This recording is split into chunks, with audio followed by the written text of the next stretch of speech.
بڑے درد کے ساتھ کہہ رہا ہوں، اور یہ میں صرف دو لوگوں سے بات کرنے لگا ہوں، ایک باپ سے ایک بھائی سے، ایک باپ سے ایک بھائی سے۔ بھائی محنت کر کے بہنوں کو بتائیں کہ ہم نے شرم و حیا کے ساتھ رہنا ہے، بھائی سمجھائیں اور ان کے ذہن میں بات اتاریں، جلال نہیں کریں، غصہ نہیں کریں، ڈنڈا نہیں دکھائیں،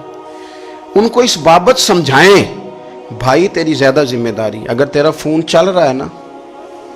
تو یہ مت سمجھنا کہ تو کونے میں چھپا ہوا ہے تو بہن کو پتہ نہیں چلے گا، اگر گھر میں تیرا فون چلتا ہے تو پھر مشکل ہو جائے گا۔ تو شرم و حیا والا بن جا تاکہ تیری بہن بھی شرم و حیا والی بن جائے۔ اور میری والد سے اپیل ہے، میرا ایک بڑا قریبی عزیز تھا، میرا بھائی تھا، تو موٹر سائیکل پہ نا اس نے ہارن لگوا لیا، وہ ہارن بڑا شور کرتا تھا ہارن، اور پھر اس نے سائلنسر نکلوا لیا، سائلنسر ہوتا ہے نا موٹر سائیکل کا، تو بڑا شور کرتا، بوڑھے اسے گالیاں دیتے اور وہ ہنستا۔ ایک دن اس نے نا وہ گاڑی بھی صحیح کرا لی اور ہارن بھی ہلکا لگوا لیا، تو میں نے اسے کہا روک کے، میں نے کہا خیر ہے میاں؟ تو مجھے کہنے لگا کہ قاری صاحب، حافظ صاحب، میرے گھر نا بیٹی پیدا ہو گئی ہے، اور میرے ابا جی نے مجھے کہا ہے کہ تیاں دے پیو انج دے کم نہیں کرتے۔ تو میری نہ سمجھ میں بات آ گئی ہے، بیٹیوں کا باپ اور بہنوں کا بھائی جتنا حیا والا ہوگا اور جتنی گھر میں حیا کی تعلیم دے گا، معاشرہ بڑا سنور جائے گا۔ سن لو،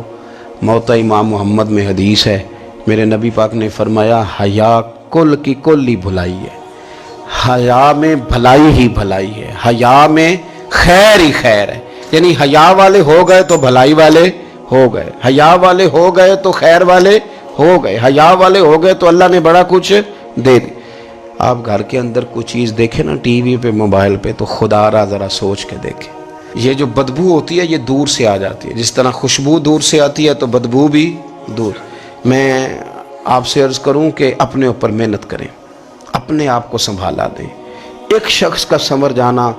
اس کے دائیں بائیں والوں کے سنور جانے کی دلیل بن جاتا ہے، بڑا سارا نفع۔ اے اللہ، سیدہ طیبہ طاہرہ حضرت فاطمہ الزہرا رضی اللہ تعالیٰ عنہ کی چادر تطہیر کا صدقہ ہر بیٹی کے سر پہ شرم والی چادر عطا فرما۔ دین کی بات پھیلانا صدقہ جاریہ ہے، ثواب کی نیت سے ویڈیو کو شیئر ضرور کیجیے۔